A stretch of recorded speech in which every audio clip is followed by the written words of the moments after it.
Peter Parasiliti here with my prospectus dissertation poster board titled Instructional Modality and Certification Success, a retrospective comparative study of pass rates for the functional movement screen certification across asynchronous, hybrid, and face-to-face learning environment. So as we begin this poster board, we start with the history of education in personal training, and currently there's approximately 40 different organizations that offer roughly 100 distinct different credentials, all of which have a low barrier to entry into personal training, no state licensures, passing a proctored examination test score of 70% or greater that allows you to pass and work, being 18 years old and having no formalized secondary education. In 2004, we see growth into what's called the secondary fitness certification market that focuses on specialized skills, of which functional movement screen begins to also operate and sell a functional movement screen level 1 certification. This is developed specifically to guide exercise professionals in designing personalized programs tailored to individual movement capabilities, hopefully to mitigate long-term injury and or dysfunction. However, there is a critical gap here because despite of this growth of online fitness certifications, there currently is zero empirical studies that evaluate how distinct instructional modalities impact examination pass rates in fitness certifications, raising concerns regarding professional knowledge acquisition. So the primary research question is twofold, and the first question is, do first attempt pass rates for the functional movement screen level 1 exam differ significantly across face-to-face, online, and hybrid delivery modalities? And the second research question is, do cumulative pass rates differ significantly among these modalities, and which serves as the statistical superior model, specifically the educational modality approach?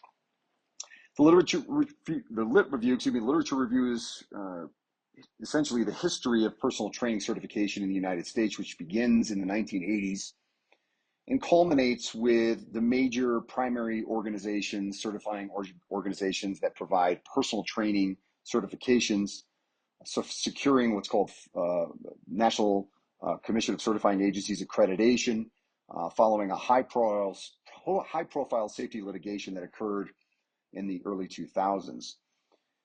Along that path, learning management system commercialization, or learning management systems that had been established in the academic university level did demonstrate success in remote learning since the mid-2000s. However, despite widespread university validation, the direct effectiveness of online LMS platforms within private fitness education companies such as FMS remains unexamined. So as we get to our methodology here, we will be essentially performing a retrospective cross-sectional quantitative evaluation, comparing functional movement systems level 1 outcomes, or FMS level 1 outcomes, across 3 distinct instructional environments. We will summary the metrics, summary of the distribution of FMS first attempt pass rates and overall pass outcomes grouped by educational modality. So again, looking at the first time pass rate compared to the cumulative pass rate, seeing if there's a difference there. We will look at this statistically using a chi-square test of independence to determine if the FMS level 1 passing outcomes, first attempt versus subsequent attempts, differ significantly based on format. So we will use a logistic regression to evaluate whether the specific FMS instructional modality significantly predicts a participant's likelihood of passing the certification exam on their first attempt and achieving cumulative success. So the sample size, how do we get this data, which we currently have? Data source was de-identified, aggregated internally via the FMS database, and provided a file directly through transfer from Dr. Lee Burton and myself. The data includes essentially a 10-year historical testing span of FMS level 1 data from January 1st, 2015 to November 1st, 2025. So this 10-year aggregate population of FMS level 1 test takers is there in this data set. IRB exemption is most likely qualifies for IRB exemption, as the data was aggregated and anonymized by FMS before sending it over to me, presenting zero participant risk and eliminating individual informed consent requirements. Our two variables, our independent variable is going to be the FMS instructional delivery methodology, face-to-face, online, and hybrid. The dependent variable will be the first attempt examination pass rates and the cumulative examination pass rates. Exam performance and attempt frequency serve as the sole available objective.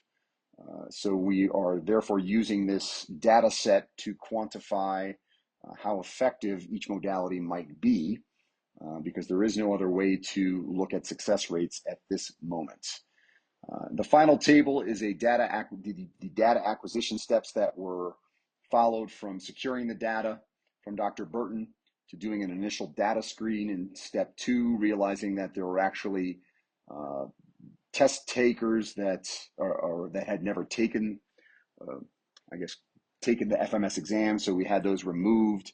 We went, Dr. Burton and I went back and forth, and we followed up and got cleaner data that removed or identified who were the non-test takers, so that did not have an influence on the test taking data of the participants, or the test participant data. And then the final analysis, or we'll use that chi-square to assess this clean data set using a logistic regression analysis. I look forward to your questions, and I anticipate a healthy discussion.